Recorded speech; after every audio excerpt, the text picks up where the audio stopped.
ఈ కన్యా రాశి వారికి జూన్ నెల 2024 సంవత్సరానికి గాను ప్రొఫెసర్ డాక్టర్ ముల్లపూడి సత్యనారాయణమూర్తి నేను మాస రాశి ఫలితాలు చెప్తున్నాను. ముఖ్యంగా ఈ కన్యా రాశి వారికి ఈ రాజ్య స్థితిగతుడైనటువంటి శుక్ర, రవి, ఆ తర్వాత బుధగ్రహాలు ఇవి ఎప్పటి నుంచి అంటే మొదట 2 వారాలు పోయిన తర్వాత 15 జూన్ తర్వాత 3-4 వారాలు వీళ్ళకి రాజ్య స్థితిగతులు అవుతారు. ఆదిత్య తర్వాత వీళ్ళకి ఏంటంటే బుధాదిత్య యోగం అనేటటువంటిది కలుగుతుంది. ఇక ఈ యొక్క కుజగ్రహము మనకి ఈ కన్యా రాశి వాళ్ళకి అష్టమ స్థితిగతుడై ఉన్నాడు కాబట్టి యాక్సిడెంట్లు జరగడానికి అవకాశాలు ఉన్నాయి. కాబట్టి ఇటువంటి ఈ యొక్క రాశుల్లో ఉన్నటువంటి వాళ్ళు జాగ్రత్తగా ఉండాల్సినటువంటి అవసరం ఈ కన్యా రాశి వాళ్ళు. ఎక్కడికి అనవసరంగా పని ఉంటే తప్ప బయటకు వెళ్ళొద్దు.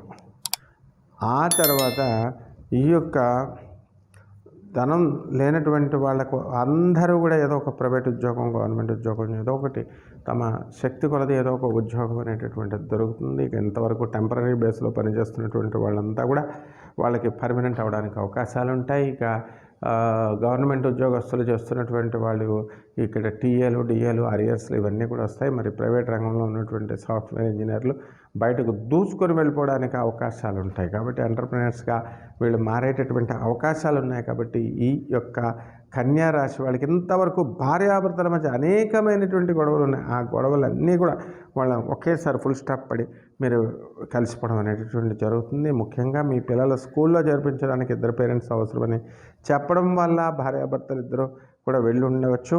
అలా ఏదో సందర్భంలో మరి ఇవన్నీ కూడా భర్త యొక్క అవసరాన్ని మనకి భార్య యొక్క అవసరాన్ని భర్త గుర్తించడం జరిగి కొన్ని వాళ్ళ కుటుంబాలు మళ్ళీ దగ్గర అవ్వడానికి అవకాశాలు ఉంటాయన్నమాట. కాబట్టి ఏదేమైనప్పటికీ కూడా మంచిదే కాబట్టి సార్లు కూడా ఏమనరు. కాబట్టి ఈ విధంగా ఈ యొక్క కన్యా రాశి వారికి ఇళ్ళు లేనటువంటి వాళ్ళు ఇల్లు కొంటారు, స్థలాలు లేనటువంటి వాళ్ళు స్థలాలు కొంటారు. అనేక రకమైనటువంటి ఆదాయపు మార్గాల ద్వారా వీళ్ళకి ఆదాయం వస్తూనే ఉంటుంది ఇది కన్యా రాశికి.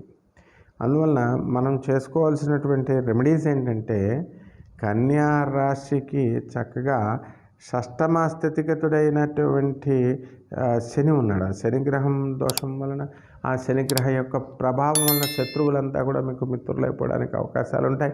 సప్తమ స్థాన స్థితిగతుడైనటువంటి ఈ యొక్క రాహుగ్రహ ప్రభావం వలన మరి భార్యాభర్తల మధ్య వివాదాలు, గొడవలు రావడానికి అవకాశాలు ఉన్నాయి. అంతేకాదు కేవలం భార్యాభర్తల మధ్య గొడవలు కాకుండా మళ్ళీ వీళ్ళకి జీవిత భాగస్వామ్యం వాళ్ళతో కూడా, వ్యాపార భాగస్వామ్యం వాళ్ళతో కూడా మీరు దెబ్బలాడుకునేటటువంటి అవకాశం ఉంటాయి. కాబట్టి ఇటువంటి అన్నీ కూడా ఏం పట్టించుకోకుండా మీరు ఈ కన్యా రాశి వాళ్ళు ముందుకు దూసుకొని వెళ్ళాలి. అరే మేము చేస్తున్నటువంటి ప్రతిదీ మంచి పని అయినప్పుడు మాకు ఎందుకు వీళ్ళు సహకరించట్లేదు అనేటటువంటి బాధ మీ కన్యా రాశి వాళ్ళల్లో ఉంటుంది.